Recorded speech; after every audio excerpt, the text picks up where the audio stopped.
A doctor in Miami was handcuffed right in front of his own home as he was loading medical supplies onto the back of a van.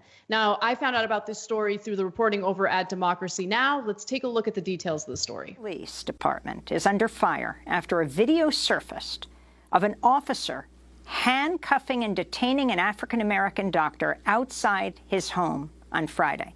The man, Armin Anderson, was wearing a mask and preparing for a volunteer shift, helping protect homeless people from the spread of COVID-19 when a patrol car pulled up to his home.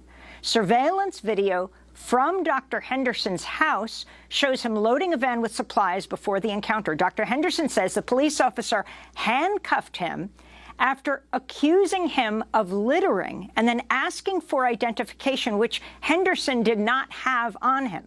The officer was not wearing a mask. Dr. Henderson was. He had to yell to his wife inside their home to present identification before the officer finally released him. Yeah, I mean, just to add insult to injury, the cop isn't even wearing anything on his face to prevent the spread of the virus if he's infected himself. The police department is saying it was a legitimate thing to pursue, but they're looking into whether the police officer acted appropriately once he got there. So apparently neighbors had complained about trash, and then he saw things that were in the yard that looked like trash. Okay, I actually think that's a fair beginning to the story.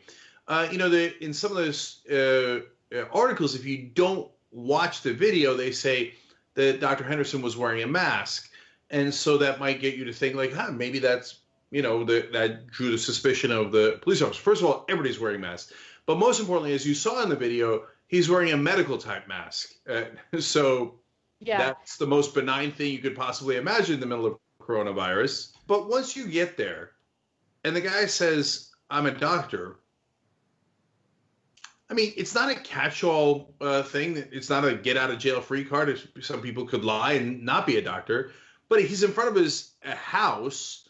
It doesn't look like the homeowners, if you believe he's not the homeowner, is bothered by it. I mean, he's laid out all of these things in the yard. There's so many context clues that gets you to think maybe he owns the house. Maybe he's not lying when he says he's a doctor. Well, I think it's also important to hear from him because he was interviewed, and I want you to pay close attention to what the cop apparently accused him of, because that's important. He pulled up next to me, questioning me if I lived there, if I worked here. I told him that I lived there. I told him what I was doing. I told him that, where I was putting the boxes was where the city of Miami comes to pick up our trash every week. For example, they're here this week, and people on my block are putting trash in the same place that I put the boxes, on Friday. And he just, at some point, he just didn't believe what I was saying, or he thought that I was being disrespectful and decided to get out of the car and escalate the situation. Once he got out of the car, go ahead. Keep going. Once he got out of the car, he asked me for ID, which I said I didn't have. And, I was trying my best to keep cool during the situation and, remain steadfast on what I was doing, which was to be, at downtown Miami delivering food and tents to homeless individuals that live downtown.